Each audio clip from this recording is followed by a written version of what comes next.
अमित शहांनी आंबेडकरांसंदर्भात केलेल्या वक्तव्याचे सोलापूरमध्ये पडसाद. कृषी उत्पन्न बाजार समितीमध्ये मध्यरात्री माथाडी कामगारांचं आंदोलन. अमित शहा यांच्या डॉ. बाबासाहेब आंबेडकर यांच्याबाबतील वक्तव्याविरोधात सोलापूरमध्ये डीपीआयच्या वतीनं आंदोलन. अमित शहा यांची प्रतिकात्मक तिरडी बांधून आंदोलन केलं.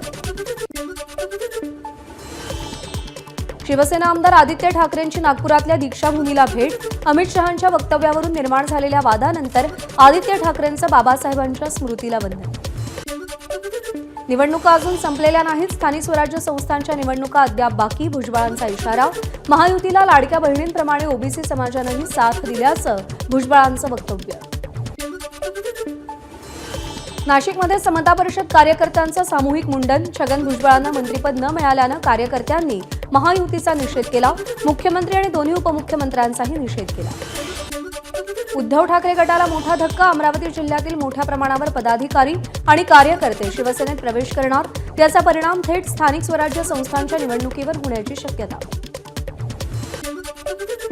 व्हीव्हीपॅटच्या पावत्यांच्या फेरमोजणीसाठी रोहिणी खडसे न्यायालयात दाद मागणार. फेरमोजणी करता येणार नसल्याचं प्रशासनानं जाहीर केल्यानंतर रोहिणी खडसे न्यायालयात जाणार. तुळजापूरमध्ये गुणरत्न सदावर्तेंविरोधात मराठा समाजाचे कार्यकर्ते आक्रमक.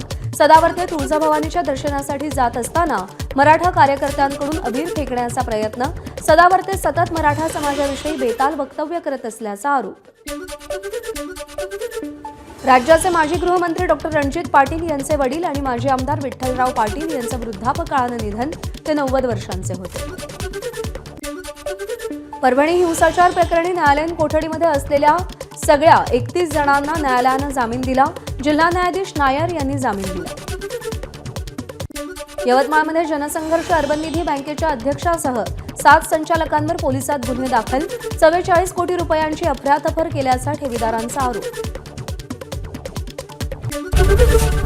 एबीपी माझा, उघडा डोळे बघा नीट.